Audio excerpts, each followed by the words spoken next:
es que la Biblia es como un viaje. Y no importa si tú tomas el viaje al principio, si tú tomas el viaje en el medio, si tú tomas el viaje casi hasta el final, el destino siempre es el mismo. Y el destino se llama Jesucristo. Eso es tan sencillo como eso. La Biblia es un viaje y el destino de ese viaje es Jesús. Si alguien te pregunta, ¿de qué se trata la Biblia? Bueno, es la historia de Dios que guía al pueblo de Dios hacia el Mesías de Dios, Jesús de Nazaret. Tal es la dirección constante del movimiento. Jesús es el destino. El Antiguo Testamento narra la historia que Jesús completa. Y para probar esto, yo quisiera, por favor, que ustedes vayan ahora en su Biblia. Vamos a comenzar a hacer ahora el ejercicio. Primera de Pedro, capítulo 1, versículos 10 al 12. Primera de Pedro, capítulo 1, versículo 10 al 12. ¿Alguien pudiera leer bien en voz alta ese texto? Ya sea la Reina Valera, que es la reina de las versiones, o la Biblia de las Américas. Si puede leerlo con una voz potente.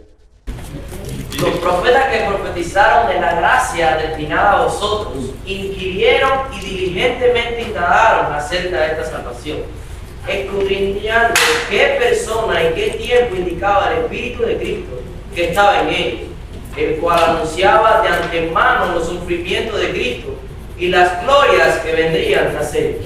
Ok, Pedro está diciendo aquí al menos 5 cosas acerca del Mesías. Comenzando por la más simple, que el Mesías habría de venir. Primero, que el Mesías, ¿ustedes ven esta letra o tengo que escribir más grande? El Mesías habría de venir. Ok, ¿qué otra cosa dice el texto acerca del Mesías? Fue profetizada la venida del Mesías. Bien, pero ¿qué fue profetizado? Sí, fue profetizado, eso es lo que está diciendo. Los profetas profetizaron que el Mesías habría de venir. ¿Qué más? Habría de sufrir. En segundo lugar, que el Mesías habría de sufrir. Bien, ¿qué más? La gloria tendrá. Que luego del sufrimiento, el Mesías sería glorificado. Glorificado. Las glorias que vendrían tras ello. En cuarto lugar, déjenme darles esta pista, que tenía que ser en ese orden. O sea, primero el sufrimiento, luego la gloria. Hay algunos creyentes que lo quieren al revés. No, si nosotros seguimos a Jesús, ese es el plan, ese es el camino. Hay que primero pasar por la cruz antes de llegar a la gloria. Y finalmente, Pedro nos dice que las cosas que los profetas profetizaron, ¿para quiénes eran? Eran para nosotros.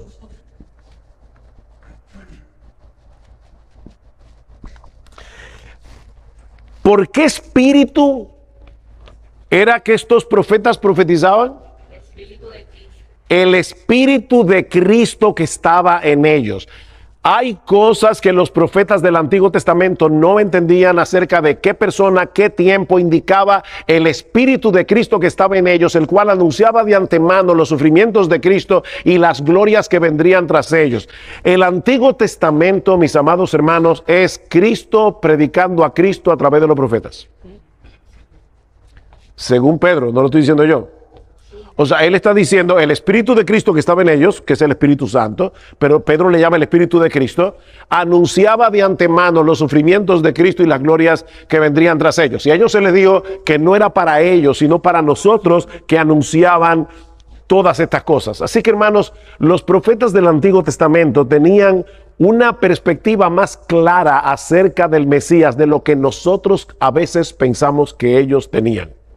Evidentemente ellos no lo sabían todo porque no tenían el Nuevo Testamento, no tenían la historia completa, pero nosotros sí tenemos la historia completa. Y dice que ellos escudriñaban para ver qué persona y qué tiempo indicaba el Espíritu de Cristo que estaba en ellos. De manera que cuando nosotros leemos la Escritura, no importa que estemos en Génesis, Levítico, Número, Deuteronomio, no importa qué libro, nosotros tenemos que recordar que el Antiguo Testamento es un viaje y que el destino de ese viaje es Jesús. Yo les voy a enseñar hoy algunas estrategias para que puedan interpretar correctamente la Escritura, para que no forcen el significado del texto y quieran ver a Jesús donde Jesús no está.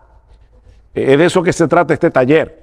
Pero ahora déjenme probarles con otros textos de las Escrituras que ciertamente Cristo es el tema primordial de la palabra de Dios. Lucas capítulo 24. Lucas capítulo 24. Ustedes recuerdan esos dos discípulos que iban camino a Emaús. Ellos estaban, ¿verdad?, contentos, felices, alegres. ¿Cómo estaban esos dos discípulos? Estaban tristes. ¿Por qué estaban tristes? Porque ellos creían que Jesús era el que iba a redimir a Israel. ¿Y qué fue lo que hizo Jesús 3 días antes en la cruz? Redimió a su pueblo. Pero como ellos no entendían bien las Escrituras, ellos pensaban que eso había sido un fracaso. Y ellos decían, bueno, nosotros creíamos que era Jesús el que iba a redimir a Israel. ¿Y qué les dice Cristo en el versículo 25? Oh, insensatos y tardos de corazón para creer todo lo que yo les había dicho. Eso es lo que dice el texto. Oh, pero pregunta, ¿y Jesús no les había dicho que él iba a sufrir, que él iba a ser entregado, que él iba a morir, que él iba a resucitar? ¿Se lo dijo o no se lo dijo? Se los dijo. Sin embargo, es interesante que Cristo no les dice, oh insensatos y tardos de corazón para creerme todo lo que yo les había dicho. Jesús, el Hijo de Dios, guió a los apóstoles o a estos discípulos de Emaús a que miraran la Escritura. Y les dice, no era necesario que el Cristo padeciera estas cosas y que luego entrara en su gloria, y comenzando desde ¿quién? Desde Moisés y siguiendo por todos los profetas, les declaraba en todas las Escrituras lo que de él decían. Cristo está diciendo, toda la Biblia, todo el Antiguo Testamento es acerca de mí. Esa noche Jesús se le aparece a los discípulos. ¿Y qué dice en el versículo 45 de Lucas 24? ¿Qué dice allí? Les abrió el entendimiento para que comprendiesen las Escrituras. Cristo les dio la llave que abre el significado de las Escrituras. ¿Y qué fue? ¿Cuál fue esa llave? Versículo 46.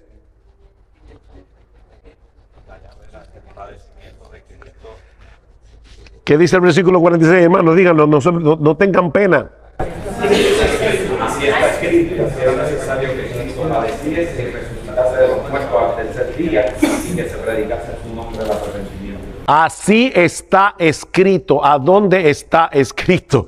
Está escrito obviamente en el Antiguo Testamento, porque el Nuevo Testamento no estaba todavía revelado. Y dice, ahí está la clave para que ustedes puedan entender las Escrituras.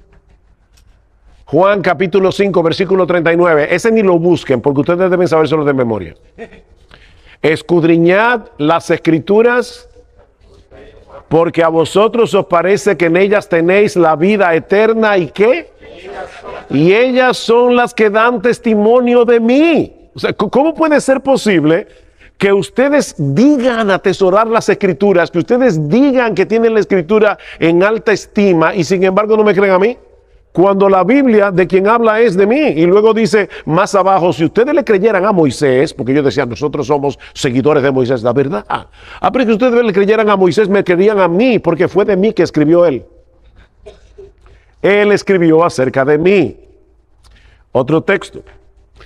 2 Timoteo capítulo 3, versículo 14. Pablo está hablando allí de los falsos maestros y le dice a Timoteo, Timoteo, tú perteneces a otra clase de maestros. O sea, los falsos maestros son hombres que están usando la Biblia, están usando los púlpitos para su propio provecho. Miren, mis hermanos, si usted está en una iglesia, si hay alguien aquí que no pertenece a esta iglesia, si usted está en una iglesia donde el pastor está todo el tiempo hablando de dinero y tratando de sacarte tu dinero para que tú siembres y coseches, sal huyendo de ahí porque te están engañando. Y Pablo hace un dibujo, Pablo hace un perfil de lo que es un falso maestro. Son personas egoístas, son personas que viven para sí mismos, que usan la palabra de Dios como fuente de ganancia. Pero tú, Timoteo, persiste en lo que has aprendido y te persuadiste, sabiendo de quién has aprendido y que desde la niñez has sabido las sagradas escrituras. ¿Qué escrituras? ¿La del Antiguo Testamento o la del Nuevo Testamento? ¿Y cómo lo sabemos? Porque cuando Timoteo era un niño, el Nuevo Testamento no estaba escrito. Desde la niñez tú has sabido las Sagradas Escrituras. ¿Y cuál es el propósito de las Sagradas Escrituras? Las cuales te pueden hacer sabios para la salvación por la fe que es en Cristo Jesús, Señor nuestro. Toda la Escritura es para llevarnos a la salvación por la fe en Cristo Jesús. Y ahí que Pablo dice, toda la Escritura es inspirada por Dios y útil para enseñar, para redarguir, para corregir, para instruir en justicia, a fin de que el hombre de Dios sea perfecto, enteramente preparado para toda buena obra. Hermanos, ¿cuál es el tema, el gran tema de las Escrituras? El gran tema de las Escrituras es Cristo. Ahora, ¿cómo yo puedo leer las Escrituras de tal manera que yo pueda ver a Cristo en la palabra de Dios sin torcer el significado del texto bíblico? Hermanos, no metan a Cristo donde Cristo no está. Nosotros tenemos que leer la Biblia con los ojos puestos en Jesús, pero tenemos que interpretarla correctamente para ver a Cristo donde Cristo realmente está.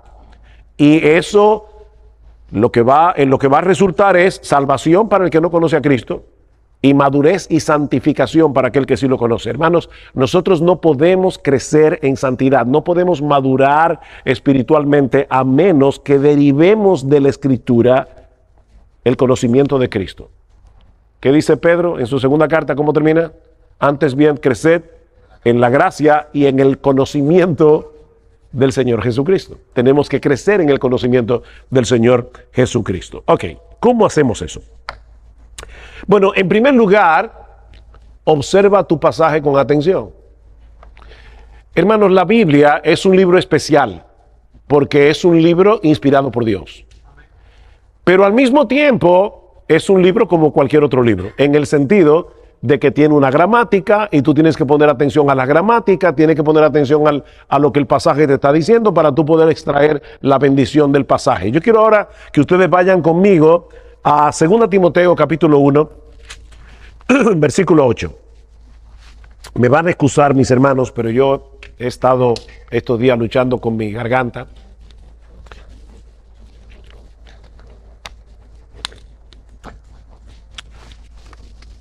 Segunda Timoteo, capítulo 1,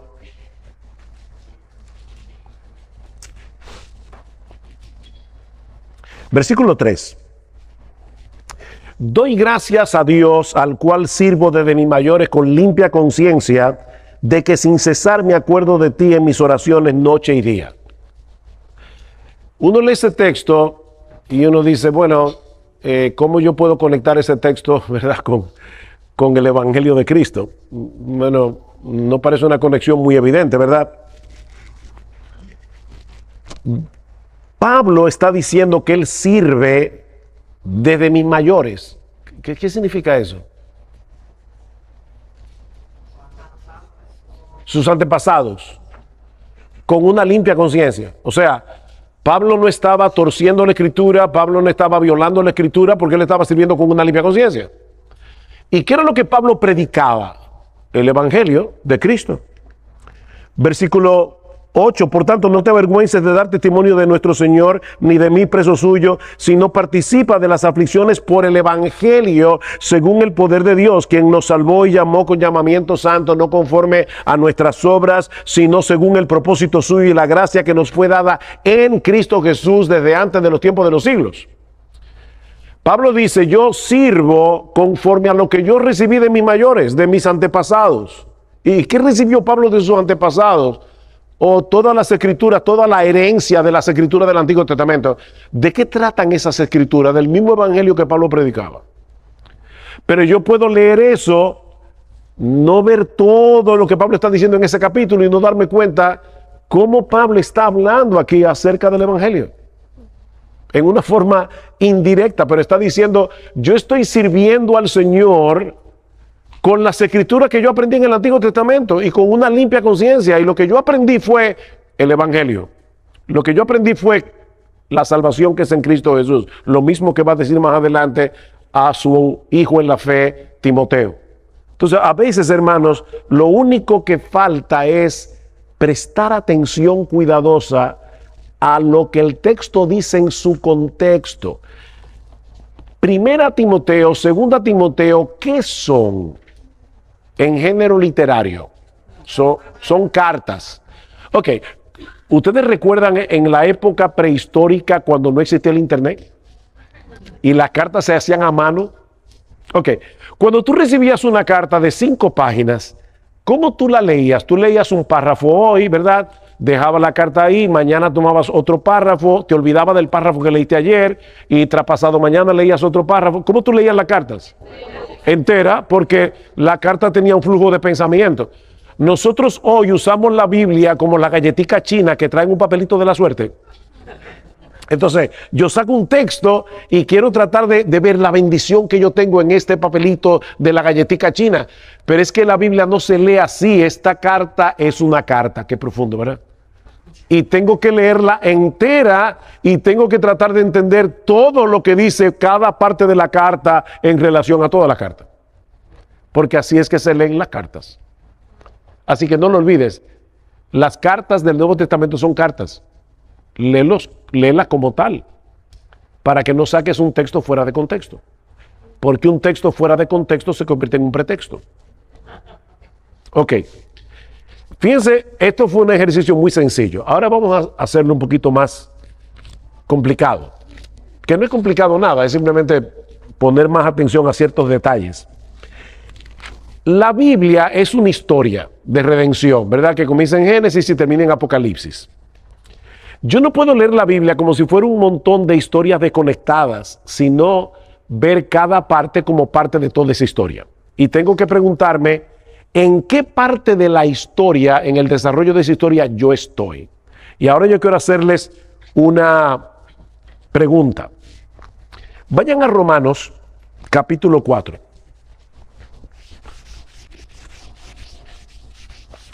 Y vamos a ver cómo Pablo tomaba muy en cuenta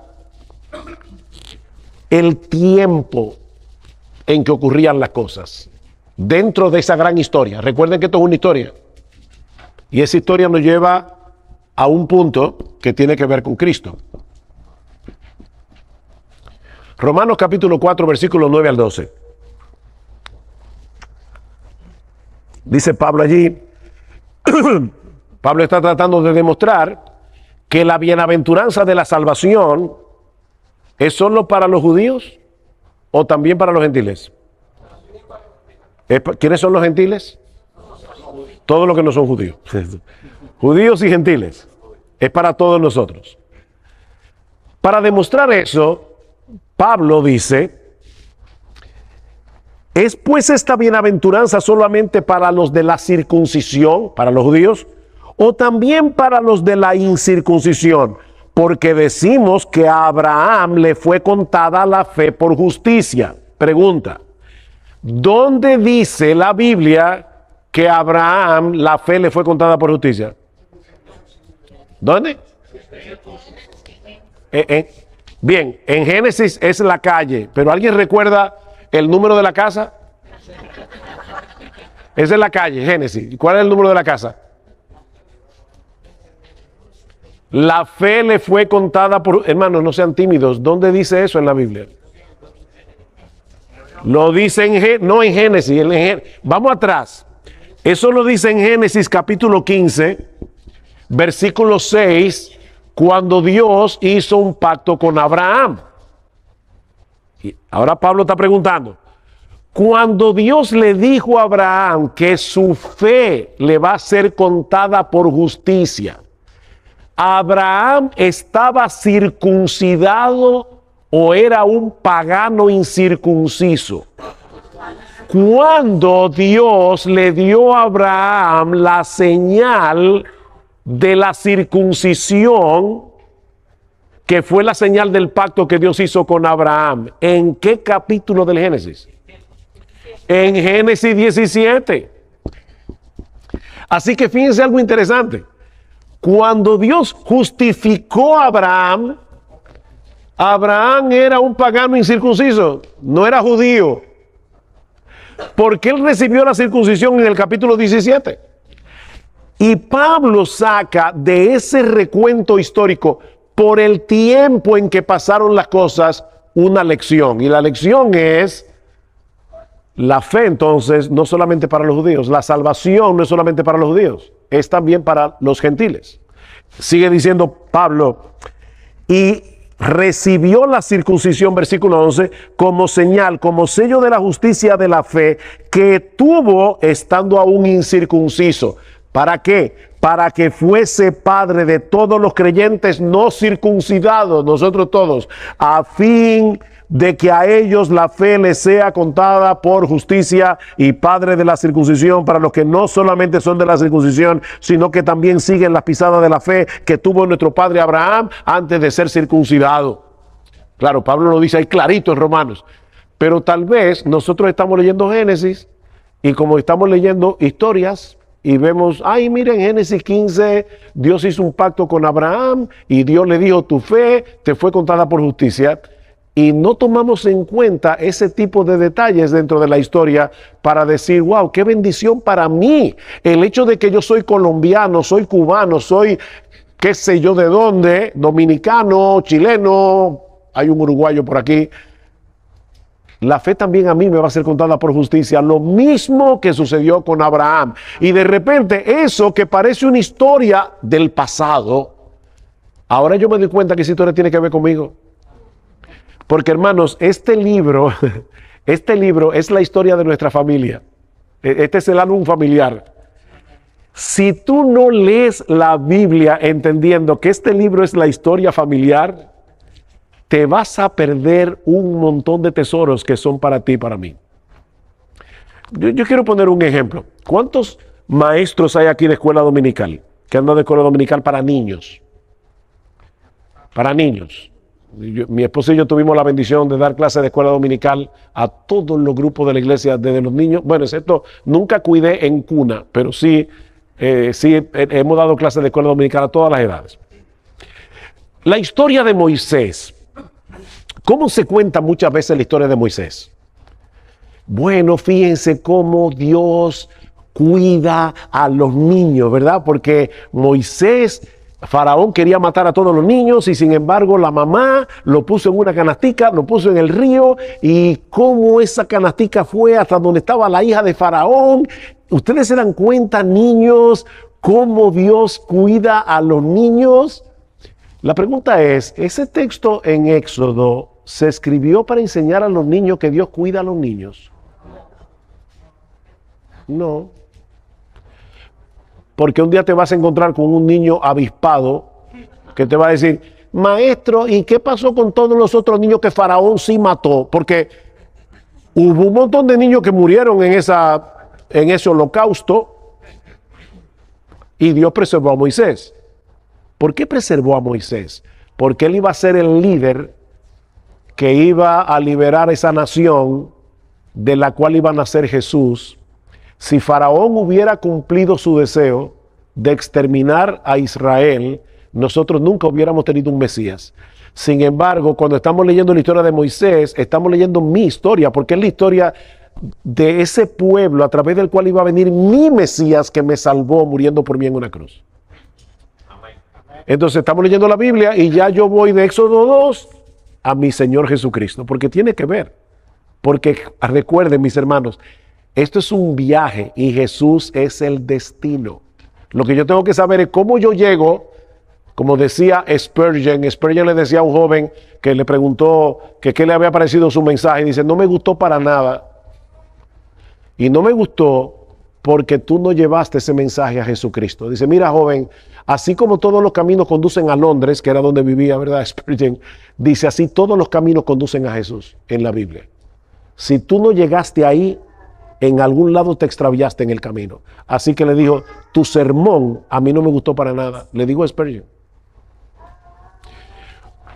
Otro ejemplo. Considera cómo Jesús cumple las profecías del Antiguo Testamento. Yo les pido que por favor vayan al Salmo 16. Ustedes conocen ese salmo porque es un salmo favorito de muchísimos creyentes.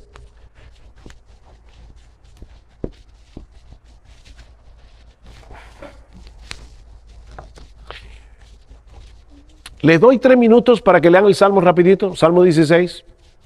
Recuerden que esto es un taller, Salmo 16. Es difícil hacer un taller como este en una iglesia así con tanta gente, pero vamos a hacerlo. Vamos a hacer un esfuerzo. Yo hice este ejercicio con mi grupo pequeño en Santo Domingo. Somos 7 parejas y era muchísimo más fácil. Pero vamos a hacerlo así. 3 minutos, lean el Salmo 16. Guárdame, oh Dios, porque en ti he confiado. Oh alma mía, dijiste a Jehová, tú eres mi Señor, no hay para mí bien fuera de ti. Para los santos que están en la tierra y para los íntegros es toda mi complacencia. Se multiplicarán los dolores de los que sirven diligentes a otros dioses. No ofreceré yo libaciones de sangre, ni en mis labios tomaré sus nombres. Jehová es la porción de mi herencia y de mi copa. Tú garantizas mi suerte. Las cuentas me cayeron en lugares deleitosos y es hermosa la heredad que me ha tocado. Bendeciré a Jehová que me aconseja. Aún en las noches me enseña mi conciencia. A Jehová he puesto siempre delante de mí, porque está a mi diestra, no seré zarandeado. Se alegró por tanto mi corazón y se gozó mi alma. Mi carne también reposará confiadamente. Porque no dejarás mi alma en el Seol, ni permitirás que tu santo vea corrupción. Me mostrarás la senda de la vida. En tu presencia hay plenitud de gozo, delicias a tu diestra para siempre. Vamos a suponer que te tocó en tu devocional leer el Salmo 16. Dime rápidamente, ¿qué bendiciones tú sacas de ese salmo? Aunque sea una. Salvación. Salvación. ¿A dónde tú lo ves en el salmo? El alma no queda hablando de Cristo, pero como nosotros morimos en Cristo, entonces habla también de nosotros, de la resurrección nuestra. Bueno, dice el hermano que eso habla de nuestra resurrección, porque dice, no dejarás a tu santo en el Hades, ni tu santo verá corrupción. ¿Qué otra bendición podemos sacar del salmo? Que Dios guarda a su pueblo. Que Dios guarda a su pueblo. Que no hay bien fuera de no hay bien fuera de Dios. No hay bien fuera de Dios. Ese salmo nos libra de la idolatría, porque está diciendo, óyeme, no hay bien fuera del Señor. De verdad, por más que tú aprecies algo en este mundo, no hay bien fuera de Dios. ¿Qué más? Jehová es mi herencia. El Señor es la porción de mi herencia y de mi copa. Eso es como cuando los levitas estaban repartiendo la tierra. Él está diciendo, wow, cuando estaban repartiendo la tierra, a mí me tocó Jehová. Y es hermosa la heredad que me ha tocado. ¿Qué más? La suerte no es mía, es de Dios. ¿Cómo fue? La suerte no es casualidad, que depende de Él. Tú sustentas mi... Tú sustentas mi suerte, mi vida está en la mano del Señor. Fíjense todas las bendiciones que podemos sacar de ese salmo. Ahora, ¿cuál es el tema del Salmo 16? Oh, sorpresa. Ese salmo, Pedro lo cita en Hechos capítulo 2 en Pentecostés. Y escuchen cómo Pedro interpreta el Salmo 16, porque esa es una interpretación inspirada por el Espíritu Santo. Así que aquí no hay equivocación. Varones hermanos, Hechos 2:29, se os puede decir libremente del patriarca David que murió y fue sepultado, y su sepulcro está con nosotros hasta el día de hoy. Pero siendo profeta y sabiendo que con juramento Dios le había jurado que de su descendencia en cuanto a la carne levantaría al Cristo para que se sentase en su trono, viéndolo antes, habló de la resurrección de Cristo, que su alma no fue dejada en el Hades ni su carne vio corrupción. Pedro dice, el Salmo 16 sí es una bendición para nosotros, porque estamos en Cristo, pero de quien habla este salmo es de Cristo. Y oigan lo interesante de esto. Pedro está diciendo, ¿saben qué? Los israelitas debieron haber interpretado correctamente ese salmo. ¿Por qué? Porque ese salmo lo escribió David, y David está diciendo, no dejarás mi alma en el Hades, ni permitirás que tu santo vea corrupción. Pregunta, ¿David murió y se lo comieron los gusanos? Sí. Porque David es Cristo es el descendiente de David, en quien se cumple el pacto que Dios hizo con David de que siempre se sentaría en su trono alguien como él. Entonces, cuando David está hablando aquí, está hablando en nombre del Señor, en nombre de Cristo. Recuerden, primera de Pedro, el Espíritu de Cristo que estaba en ellos anunciaba de antemano los sufrimientos de Cristo y la gloria que vendían tras ellos. Si el Mesías iba a morir, si el Mesías iba a resucitar, perdón, es porque iba a morir. Los sufrimientos de Cristo y la gloria que vendían tras ellos. David murió y su cuerpo se corrompió. Entonces, ¿dejó Dios de cumplir su promesa? No, la cumplió en Cristo. Y Pedro está diciendo, esa gran promesa de las Escrituras se cumple en el Señor Jesucristo. Y el hermano dijo ahorita, nosotros vamos a resucitar porque estamos unidos a Cristo. Y eso es verdad. Pero este salmo habla primariamente de Jesús. Sin embargo, nosotros muchas veces pasamos por ese salmo y todavía teniendo en Hechos 2 la interpretación correcta del salmo, como quiera no vemos a Cristo allí. Ustedes ven cómo nosotros tenemos que estar leyendo el Nuevo Testamento y aprendiendo cómo leer el Antiguo. ¿Alguno de ustedes vio la película? Es una película. Estoy con sonido todavía, porque. ¿Qué quiere decir eso, Tellito? Eso es a lo cubano, yo no entiendo eso. ¿Cómo que se está procesando? Julito. Pastor, ¿algún pasaje del Antiguo Testamento que no sea explicado en el Nuevo Testamento de esa manera, nosotros podemos asumir que está hablando también de Jesús? Cuidado, yo tengo que tener muy claro Julito está preguntando si yo tengo un pasaje del Antiguo Testamento que no explica tan claramente en el Nuevo que está hablando de Jesús.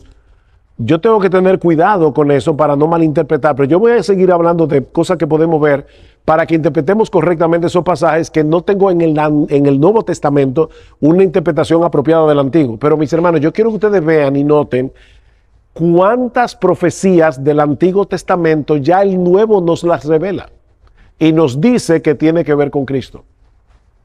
Pero nosotros lo pasamos por alto. Yo les iba a preguntar, yo sé que tuve una película que se dio hace algunos años atrás, pero ¿cuántos de ustedes vieron la película Sexto Sentido? ¿No se acuerdan de esa película? ¿Solamente 4 gente la vio? ¿O tienen temor? ¿Cuántos vieron la película Sexto? Levanten la mano, por favor, levanten la mano los que vieron. Ok. Yo tengo otra pregunta para ustedes. ¿A cuántos de ustedes el director los engañó? ¿A cuántos? No te pregunto, levanta la mano que no vas a parecer un tonto porque a todos nos engañó. Ok. Si tú vieras Sexto Sentido de nuevo, ¿qué pasaría? Que tú vas a reinterpretar la película entera porque ya tú sabes desde el principio que Bruce Willis está muerto. Ya te hizo un spoiler de la película. No la vea, que no vale la pena, pero el punto es que si no la viste, cuando tú ves la película por segunda vez, te das cuenta desde el principio que el director te engañó porque el tipo estaba muerto desde el principio.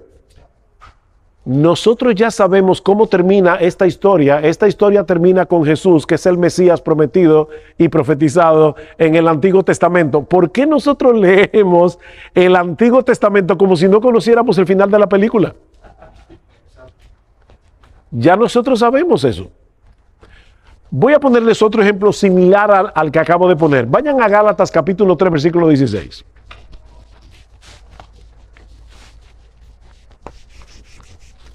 Este sí quiero, por favor, que alguien lo pueda leer en voz alta. Ahora bien, a Abraham fueron hechas las promesas y a su simiente. No dice y a las simientes, como si hablase de muchos, sino como de uno, y a tu simiente, la cual es Cristo. Ok, este texto es impresionante. Hay promesas que Dios le dio a Abraham y a su descendencia en plural. Pero en Génesis 17, la promesa fue dada a Abraham, dice Pablo, y lo dice así el texto en Génesis, y a su descendiente. Por lo tanto, Pablo está diciendo, la promesa fue hecha a este hombre y a su, no dice a sus simientes como si hablase de muchos, sino y a su simiente, la cual es Cristo. Bien, ¿y qué dice al final de Gálatas 3, a partir del versículo 27? Porque todos los que habéis sido bautizados en Cristo, habéis revestido en Cristo, ya no hay judío ni griego, no hay esclavo ni libre, no hay varón ni mujer, porque todos vosotros sois uno en Cristo, y si vosotros sois de Cristo, entonces sois descendencia de Abraham y herederos de la promesa. Resulta que la promesa que Dios le hizo a Abraham, y hoy día hay un montón de creyentes que tienen una fijación con la nación de Israel sin tomar en cuenta que Cristo es el Israel de Dios. Él es el descendiente de Abraham en quien se cumplen todas las promesas. Y como tú y yo, no importa si tú eres dominicano, chileno, uruguayo, colombiano, cubano, estamos en Cristo, ¿qué somos ahora? ¿Qué dice Gálatas? No lo digo yo. ¿Qué dice Gálatas al final? Descendientes de Abraham y herederos de la promesa. Así que cuando tú lees el Antiguo Testamento y encuentras un montón de promesas que tienen que ver con Israel, no olvides que nosotros somos el verdadero Israel de Dios, porque nosotros estamos en el verdadero israelita. Nosotros estamos en el descendiente de Abraham, que es el recipiente de todas esas promesas. Y eso me permite beneficiarme del Antiguo Testamento, porque vuelvo y repito, cuando yo leo el Antiguo Testamento estoy leyendo mi historia familiar. Estoy leyendo mi historia familiar. ¿Alguna pregunta de lo que hemos visto hasta aquí? Cuando se refiere a Israel, se refiere al pueblo, nosotros, no a Israel. Hay promesas que definitivamente se referían a la nación de Israel, pero recuerden que Israel rechazó al Mesías, el Mesías fue crucificado y ahora esa crucifixión, como vamos a ver en el mensaje de mañana, trajo salvación al mundo entero, incluyendo a los descendientes físicos de Abraham, que son los judíos. Pero ¿qué dice Pablo en Romanos capítulo 9, versículo 6? No todo el que desciende de Israel es israelita, porque nosotros somos hijos de la promesa. Y eso incluye a los gentiles. De hecho, mañana vamos a predicar del libro de Oseas. Y una de las cosas que hace Pablo en Romanos capítulo 10 es citar el libro de Oseas para decirnos, ven que la salvación fue anunciada para nosotros también desde el principio. ¿Cuál fue la gran promesa que Dios le dio a Abraham? En ti serán benditas toda la familia de la tierra. La promesa era universal desde el principio. ¿Cómo se iba a cumplir esa promesa universal? Por el gran descendiente de Abraham, que es Cristo. Yo creo que como quiera, no me quiero meter en ese tema ahora, pero yo creo que como quiera, Dios tiene un plan indudablemente con la nación de Israel, porque muchas naciones del pasado han desaparecido en la historia, los asirios y muchas naciones así. Israel ha permanecido. Yo creo que Dios va a cumplir, ha estado cumpliendo a través de toda la era evangélica su promesa, porque el endurecimiento de Israel es en parte, como dice Romanos capítulo 11. ¿Qué quiere decir eso?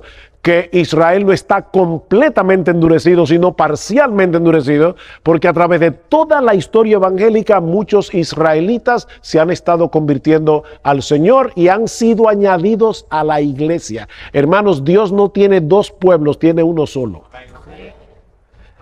Y nosotros somos las ramas que estamos siendo injertadas en el olivo natural. Nosotros somos ramas silvestres, pero qué bueno, estamos injertadas en el verdadero olivo.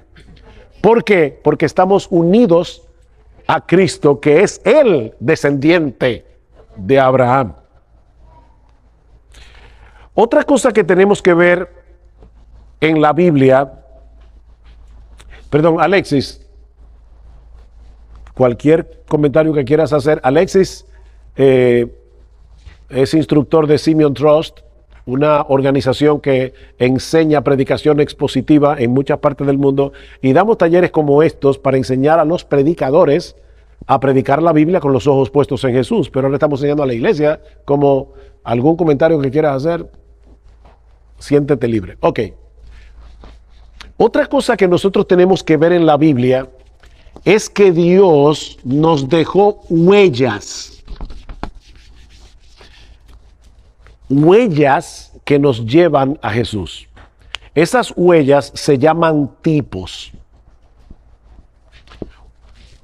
Tipos. La palabra tipo en griego significa marca, significa huella. Son huellas que si tú las sigues te van a llevar hasta Jesús.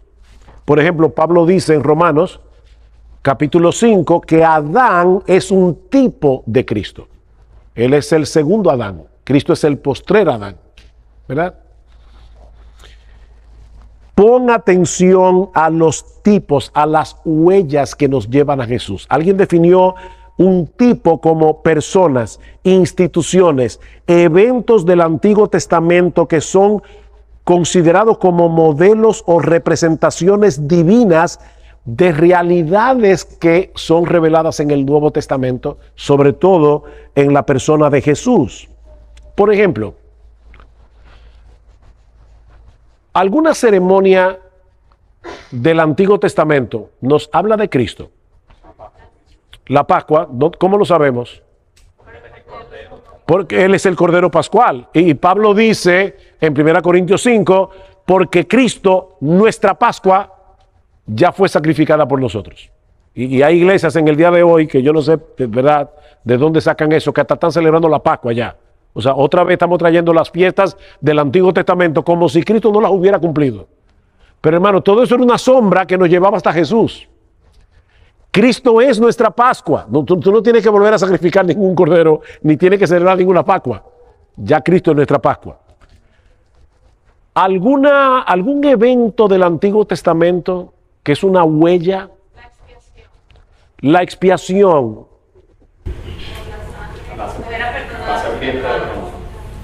Pero tomando todos los sacrificios del Antiguo Testamento, ¿qué prefiguraban?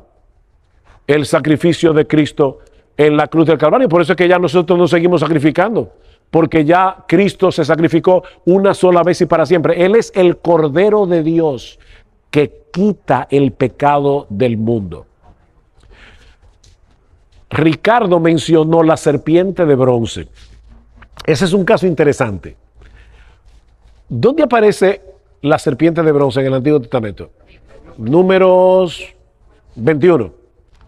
¿Qué pasó en esa escena? ¿Por qué? ¿De dónde salió la serpiente de bronce? Fue un remedio que le dio Dios a Moisés para que miraran al símbolo. Porque el pueblo había pecado. ¿Recuerdan? El pueblo había pecado diciéndole a Dios, tú nos sacaste al desierto para matarnos de hambre. Y Dios mandó como castigo serpientes que mordían al pueblo, y tan pronto una serpiente mordía a un israelita, moría ahí en el desierto. Pero entonces Dios provee un remedio. Y el remedio era, le dijo a Moisés, Moisés, levanta en un asta una serpiente de bronce. ¿Y qué pasaba con esa serpiente? Todo el que miraba. Ok, ese remedio era preventivo. O sea, si yo miraba la serpiente de bronce, ¿no era mordido por la serpiente real? No era preventivo, era curativo. O sea, que ya yo tenía el veneno de la serpiente corriéndome por las venas cuando yo tenía que hacer ese acto de fe de mirar a esa serpiente, y era sanado. Si nosotros leemos ese pasaje del Antiguo Testamento y no conocemos el Nuevo, decimos, wow, qué historia más interesante. Fíjate cómo estos israelitas, cuando eran mordidos por la serpiente, veían una serpiente de bronce, miraban y eran sanados. Pero luego llego al Nuevo Testamento y me encuentro con Jesús hablando con Nicodemo en el capítulo 3 de Juan, y diciéndole, y así como Moisés levantó la serpiente en el desierto, así es necesario que el Hijo del Hombre sea levantado, para que todo aquel que en él cree no se pierda, mas tenga vida eterna, porque de tal manera amó Dios al mundo, etc. Cristo mismo está diciendo, yo soy esa serpiente de bronce. Y es exactamente igual. O sea, ya nosotros estamos mordidos por el pecado. O sea, ya el veneno está circulando por nuestro cuerpo. No es preventivo, es curativo. Ya estamos enfermos de muerte y tenemos que mirar a Jesús. Pero ¿a ustedes no les parece algo extraño en esa figura que Dios usó para señalar a Jesús? Una serpiente. ¿Y por qué Dios no le dijo a Moisés, Moisés, hazte un cordero de bronce? Era como más apropiado, ¿verdad? Porque Cristo es el cordero de Dios. ¿Por qué escoger una serpiente? ¿Por qué? Estás al lado de la respuesta, pero Él se hizo ¿qué por nosotros? Maldición. Hermanos, la serpiente fue maldita en el huerto del Edén. Tenía que ser una serpiente porque Cristo fue hecho maldición por nosotros. Y es impresionante pensar que nuestro Salvador, nuestro Señor, puro, santo, sin mancha, fuera hecho maldición para que nosotros podamos ser bendecidos. Era la única manera que dice Gálatas capítulo 3, versículo 10, que Cristo fue hecho maldición por nosotros. Gálatas 3, 10. Entonces fíjense cómo esta serpiente del Antiguo Testamento es un tipo, es una huella que me habla de Jesús. Maldito todo el que es colgado en un madero. Que de hecho es el texto que Pablo cita en Gálatas, capítulo 3. Cristo fue hecho maldición por nosotros, como está escrito, maldito todo aquel que es colgado en un madero. ¿Podía Cristo morir decapitado de un balazo, con una espada? No, tenía que ser en un madero. ¿Para qué? Para que fuera maldito y nosotros pudiéramos ser benditos. Qué grandiosa, ¿verdad?, la salvación. Pero hermanos, qué grandioso es este libro. Ustedes se dan cuenta cómo está todo esto interconectado para llevarnos a Cristo, de una manera o de otra. Este libro es maravilloso. Por eso yo, cuando discuto con estos intelectuales que me dicen, demuéstrame que la Biblia es la palabra de Dios, yo siempre pienso por dentro, demuéstrame tú que no lo es. Porque de verdad que este libro es increíble. Digo, es creíble, pero es extraordinario. Es fantástico. Ok, yo le decía a ustedes hace un rato que nosotros debemos leer la historia del Antiguo Testamento recordando que es un viaje que me lleva hacia Jesús. En ese sentido, Cristo no solamente es un tipo, sino también una respuesta. Y yo le voy a explicar ahora a qué yo me refiero. Cristo es una respuesta a un problema planteado en el Antiguo Testamento. Tú estás leyendo tu Biblia otra vez, tu devocional, y llegas a Jueces 19. Para mí, Jueces 19 es uno de los capítulos más horrorosos de toda la Biblia. ¿Ustedes recuerdan lo que pasó en Jueces 19? Que un levita, su concubina fue violada y la concubina muere, y que hace, la pica en 12 pedazos y le manda un pedazo a cada tribu de Israel. Y tú estás leyendo tu Biblia en tu devocional y tú dices, Señor, ¿y qué bendición yo saco de este pasaje? Óyeme, es un pasaje horroroso. ¿Dónde está Cristo en Jueces 19? Bueno, déjame ver, son 12 pedazos, los 12 apóstoles. No. Eso, así como alguna gente lee la Biblia, eso es espiritualizar con la Escritura. No hagan eso, hermano, no hagan eso. Esos 12 pedazos no tienen nada que ver con los 12 apóstoles. ¿Cuál es el tema del libro de los Jueces? En aquellos días no había rey en Israel, cada cual hacía lo que bien le parecía. Así que Jueces me plantea un problema. no hay rey. Y cuando no hay rey, el resultado es la anarquía. El libro de Jueces en nuestras Biblias está antes del libro de Ruth, ¿verdad? Pero no en la Biblia hebrea. En la Biblia hebrea, Ruth está mucho después.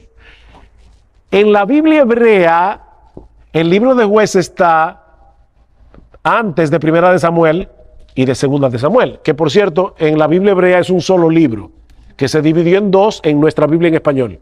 Pero Samuel es un solo libro. ¿Y de qué trata Samuel? De la instauración de la monarquía. Entonces, Jueces me plantea un problema. Y el problema es, no hay rey en Israel y cada cual hace lo que bien le parece. Y eso me prepara para en Samuel ver la instauración de la monarquía cuando Dios escoge a Saúl, después a David, etcétera, etcétera. Pero, cuando yo leo el Antiguo Testamento, los reyes de Israel, ¿cuáles de ellos fue perfecto? Ninguno. Tú cogías lo mejorcito, David, Josías, pero eran reyes imperfectos. Entonces, Jueces me está planteando un problema. Si no hay rey que gobierne el corazón, el hombre se desenfrena. Nosotros necesitamos un rey. Pero ¿quién es ese rey? No es Saúl. David. Óyeme, cuando yo leo en la Biblia todo lo que hizo David con Betsabé, con Urías, no, David no es. Salomón, peor. Entonces, ¿quién es ese rey? Ese rey se llama Jesús. El problema que el libro de Jueces está ahí, no es para contarnos una historia sobre Sansón. Sansón era un muchacho, entonces nosotros le cantamos a los niños, porque pensamos que le sacamos un montón de historia a la Biblia, pero ese libro está para plantearme un problema del cual Jesús es la solución. Yo tengo que esperar todo el Antiguo Testamento para llegar al rey que ahora gobierna mi corazón y que entonces me permite vivir para la gloria de Dios y haciendo la voluntad de Dios, no perfectamente, pero sí sinceramente. Jesús es el rey que nosotros necesitamos. Ustedes se dan cuenta, hermanos, cómo tantas cosas que se pueden sacar de la Biblia cuando nosotros tenemos presente a Cristo. Es como, el otro día estaba leyendo el libro de Isaías y me tocó uno de esos capítulos donde se habla de la ira de Dios sobre el pecado. Hoy día la gente no quiere oír hablar de la ira de Dios. No, mi Dios es amor. Oye, déjame decirte algo. Mira, si Dios no tuviera ira y no tuviera justicia, no entenderíamos su amor. Porque la ira de Dios, la justicia de Dios es el telón de fondo que hace brillar en todo su esplendor el amor de Dios. De paso, sin ira no hay amor. O sea, cuando una persona te dice, yo no puedo entender cómo es eso de que Dios tiene ira, respóndele, es que si no tuviera ira tampoco pudiera amar. Imagínate que tú estás hablando con alguien que dice, yo amo a los niños. Óyeme, ¿y a ti no te molesta que los niños sean abusados, maltratados? No, porque yo soy todo amor, a mí eso no me molesta, entonces tú no amas a los niños. Si a ti no te indigna que un niño sea maltratado, tú no amas a los niños. Sin ira no hay amor. Entonces yo estoy leyendo este capítulo de Isaías, donde todo es ira, perdón, no era Isaías, era Sofonías. Ira, todo el libro. Pero cuando yo pienso, wow, la ira de Dios es terrible. O sea, la Biblia dice, horrenda cosa es caer en las manos del Dios vivo. Pero ¿saben de qué me habla eso a mí? De la cruz del Calvario, porque mi Señor Jesucristo es el hoyo negro del universo que absorbe toda la ira de Dios para que Dios no me trate a mí con ira. Él sufrió todo el castigo que yo merecía por mis pecados. De manera que cuando yo estoy leyendo en la Biblia sobre esos juicios de Dios, claro que yo pienso, wow, qué terrible el impío, lo que le espera al impío. Yo no puedo obviar eso, porque eso es una realidad. Pero ahora yo como creyente, como alguien que ya fui salvo por gracia, solo por gracia, solo por Cristo, solo por medio de la fe, yo digo, wow, mi Señor Jesucristo sufrió esa ira, se la bebió entera la copa de la ira de Dios en la cruz del Calvario. Y de repente un libro que habla muchísimo de la ira de Dios se convierte en una tremenda bendición para mí, porque yo estoy leyendo la Biblia con los ojos puestos en Jesús. Hasta aquí alguna pregunta, ya estoy casi terminando. ¿Qué tiempo que yo tengo?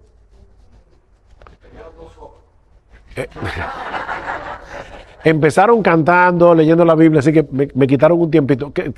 Dígame cuándo yo acabo, de verdad, porque yo acabo cuando ustedes me digan. Para que no me digan como un pastor de aquí de Miami. La primera vez que yo vine, una de las veces que yo vine a Miami, hace muchos años, le dije, pastor, dígame hasta qué hora tengo para predicar. Y él me dijo, no, tú predicas todo el tiempo que tú quieras. Ahora nosotros nos vamos a las 9, me dijo. Como no quiero que me hagan eso, díganme qué tiempo tengo. A la 1:30 termino. ¿A la 1:30? A las 40 está bien. No se me van a la 40. Ok.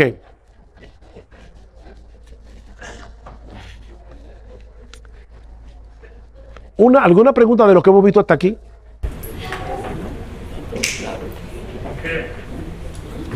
Quería preguntar, la nunca he entendido por qué el Melquisedec, el rey de Salem, que es un tipo de Cristo, La respuesta más fácil, dice el hermano, ¿por qué Melquisedec es un tipo de Cristo? La respuesta más fácil es porque Hebreos 7 lo dice, ¿verdad? Pero aparte de que Hebreos 7 lo dice, Melquisedec es un tipo perfecto de Cristo, comenzando por el hecho de que dice sin padre ni madre ni genealogía. Eso no quiere decir que Melquisedec no haya tenido ni padre ni madre ni genealogía, sino que en un libro en el que las genealogías aparecen por doquier, Melquisedec aparece de repente y desaparece de repente. Entonces, ahí es que yo tengo que pensar, ven acá, o sea, ¿qué me está diciendo la Biblia? Bueno, que Melquisedec está señalando a alguien que es eterno. Es eterno porque nunca tuvo principio, nunca tendrá fin. Él tuvo principio y fin. No piensen que Melquisedec es Cristo. Es un tipo de Cristo. Porque Melquisedec era sacerdote. Y dice en Hebreos 5 que para ser sacerdote hay que ser hombre. Y Cristo no se hizo hombre 2 veces. Él se hizo hombre en el vientre de María. Así que Melquisedec no era Cristo, pero era un tipo de Cristo. Y fíjate cómo dice el autor de Hebreos, Abraham le dio los diezmos a Melquisedec. ¿Qué indica eso? Indica que Melquisedec era mayor que Abraham, como Cristo es mayor que Abraham. Por otra parte, dice el autor de Hebreos que Melquisedec era sacerdote cuando Leví ni siquiera había nacido, estaba todavía en los lomos de Abraham. Así que Cristo pertenece a un sacerdocio que no es el arónico, sino es que el sacerdocio de Melquisedec, que como no tuvo principio ni fin, es un sacerdocio que no termina nunca. Y por eso es que hoy no deberían haber sacerdotes. La Iglesia Católica cometió un error garrafal al tener sacerdotes como si nosotros hoy no tuviéramos nuestro sumo sacerdote, que es Jesús. ¿Por qué se sustituían los sacerdotes del Antiguo Testamento? Porque eran hombres y morían y tenía que venir el hijo y el hijo y el hijo. Pero como Cristo tiene un sacerdocio como el de Melquisedec, su sacerdocio permanece para siempre. Porque Melquisedec no aparece muriendo en la Biblia. ¿Murió Melquisedec? Claro que sí. Pero nosotros no tenemos registrado su muerte en la Escritura. Y por eso Él es un tipo de Cristo. Pero esa es una pregunta interesante, ver esos tipos de Jesús en el Antiguo Testamento.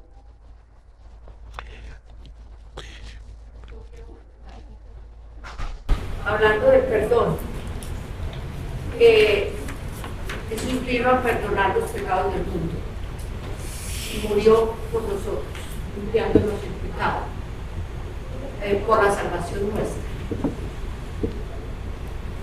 Hoy en día, ¿cómo se aplica ese perdón? Si yo hoy me muero, yo muero perdonado por todas esas cosas malas que he cometido. ¿Por qué? Porque yo ya he sido perdonada desde que Cristo derramó la sangre por todos. Eso aplica hoy en día en estas épocas modernas y para la gente que no cree en Cristo, como un budista, como un maometano, etc. ¿Qué pasaría con esa gente? Con ellos y en el mundo actual. Van al infierno. Van al infierno. Nadie se va a salvar sin haberse arrepentido de sus pecados y creer en Jesús. Nadie. No importa que sea budista, que vive en una selva del África. De hecho, hermana, si alguien se pudiera salvar por su ignorancia, o sea, vamos a suponer que alguien dice, oye, me parece que esa gente nunca oyó de Cristo, es que ellos no se van a perder por haber rechazado al Evangelio. Ellos se van a perder por haber rechazado al Padre. Eso es lo que dice Romanos 1. La ira de Dios se manifiesta desde el cielo contra toda impiedad e injusticia de los hombres que detienen con injusticia la verdad. Porque lo que de Dios se conoce les es manifiesto, Dios se lo manifestó, su eterno poder y deidad se hacen claramente visibles por medio de las cosas hechas, de modo que no tienen excusa. El hombre conoce a Dios, pero habiendo conocido a Dios, no le glorificaron como a Dios ni le dieron gracias. Fíjate que ahí no aparece Cristo por ninguna parte. O sea, no es por rechazar a Cristo que el hombre se pierde. Es porque la creación le habla de la existencia de Dios y el hombre ha decidido sustituir a Dios por ídolos. Cristo nos salva ya estando condenados por haber rechazado a Dios el Padre. Ahora, hay personas que dicen, bueno, pero esa gente que nunca ha oído el Evangelio, ¿cómo se van a perder? Mis hermanos, si la gente se salvara por ignorancia del Evangelio, lo peor que nosotros podemos hacer es enviar misioneros al mundo. Porque si enviamos misioneros que prediquen el Evangelio, nos estamos arriesgando a que escuchen el Evangelio y lo rechacen. Si ellos se van a salvar en su ignorancia, mejor dejémoslos así. Pero hay una urgencia, hermanos, hay una urgencia. Y óyeme bien, no hay que ir al África. Aquí en Estados Unidos hay un montón de personas que van camino al infierno porque no conocen a Jesús.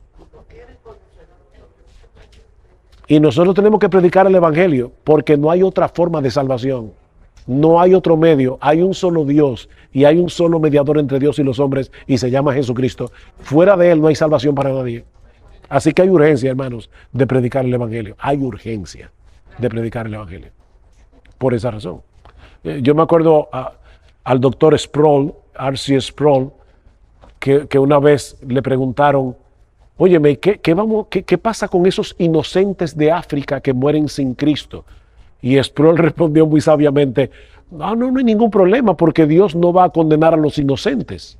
Si hay inocentes en África, no hay problema. La pregunta es, ¿hay inocentes en África?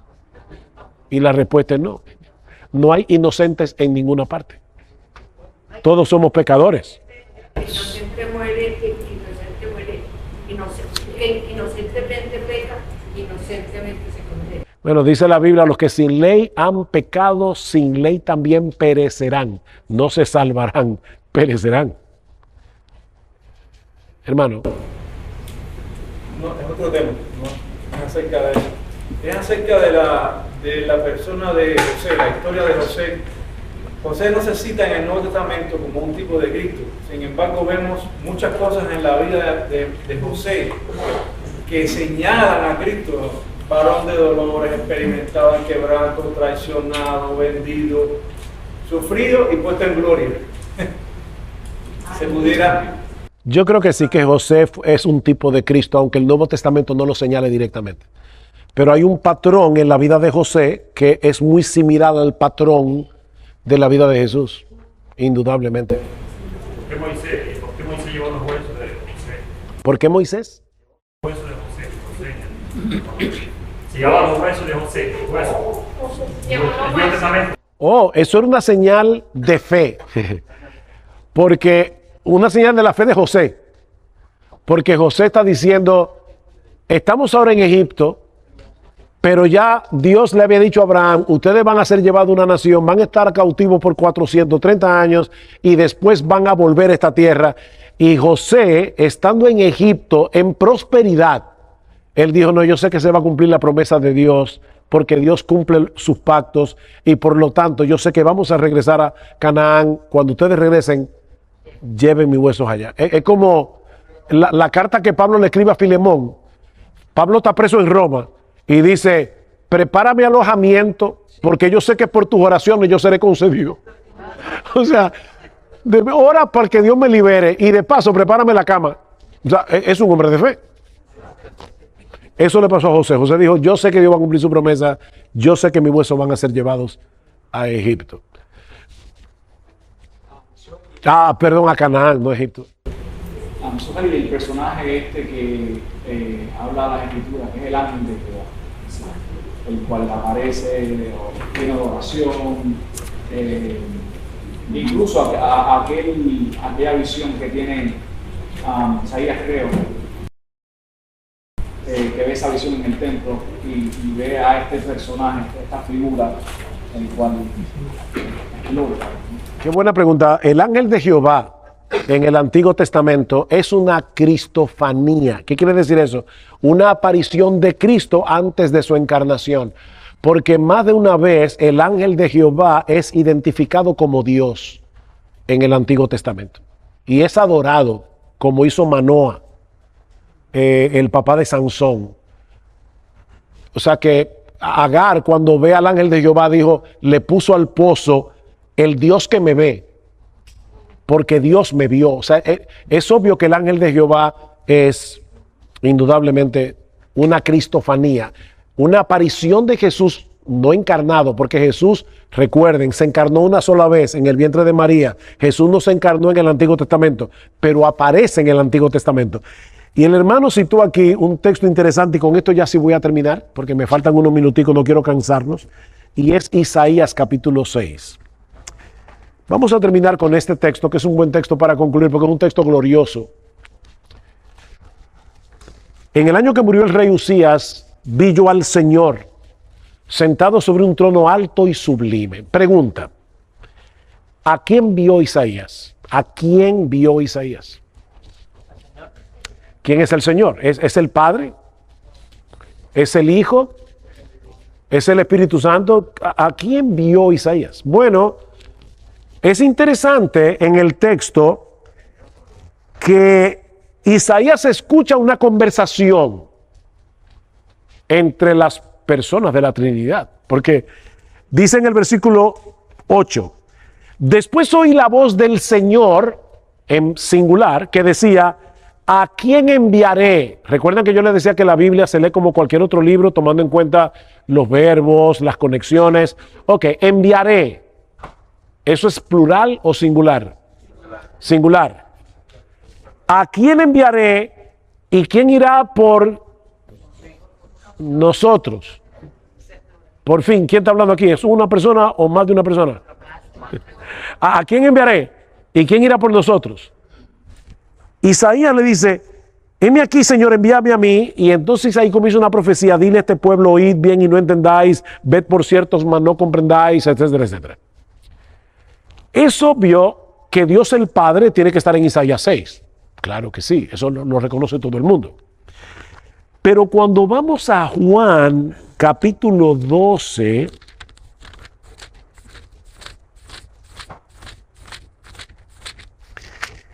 dice en el versículo 36 en el medio, estas cosas habló Jesús y se fue y se ocultó de ellos.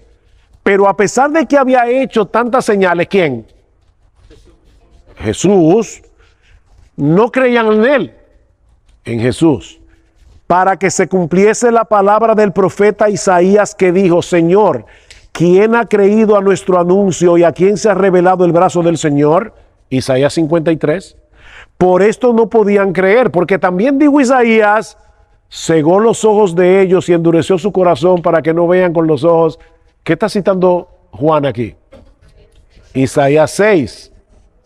Y ahora escuchen el versículo 41. Isaías dijo esto cuando vio su gloria y habló acerca de él. ¿Acerca de quién? ¿Qué gloria fue la gloria que vio Isaías? la gloria de Cristo. Pero espérense que falta más. Vamos a Hechos 28. Ya dijimos que obviamente en Isaías 6 tiene que estar el Padre. Ahora Juan 12 nos dice que Isaías vio la gloria de Cristo. En Hechos 28 Pablo está predicando el Evangelio en Roma a los judíos y les dice cuando ellos no quisieron creer en el Mesías, versículo 25, y como no estuviesen de acuerdo entre sí, al retirarse les dijo Pablo esta palabra: bien habló el Espíritu Santo por medio del profeta Isaías a nuestro Padre diciendo, ve a este pueblo y dile, de oído iréis y no entenderéis. ¿Qué está citando Pablo? Isaías 6. ¿Quién fue que dijo eso? El Espíritu Santo. Entonces, ¿a quién fue que vio Isaías? Al Dios Trino, al Padre, al Hijo y al Espíritu Santo. Y ahora nosotros lo sabemos claramente por el Nuevo Testamento. Porque el Nuevo Testamento completa la película. Y ya nosotros podemos leer lo que muchos judíos del Antiguo Testamento no entendieron. Pero nosotros sí podemos entenderlo, porque ahora tenemos la revelación completa. Pero no lo olviden, mis hermanos, este libro es un viaje y el destino de este viaje es Jesús. Yo pudiera darles muchas otras estrategias, pero ya estas son suficientes para darles un vistazo de cómo nosotros podemos interpretar la Escritura viendo a Cristo correctamente donde Cristo es presentado en la palabra de Dios. Yo creo que aquí terminamos, son las 8:37, me dieron a las 40, estoy entregando 3 minutos antes.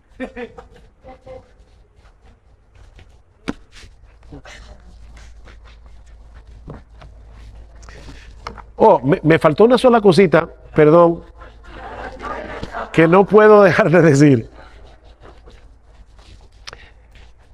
En el Antiguo Testamento hay muchas leyes, me faltan 2 minutos, rápido, leyes.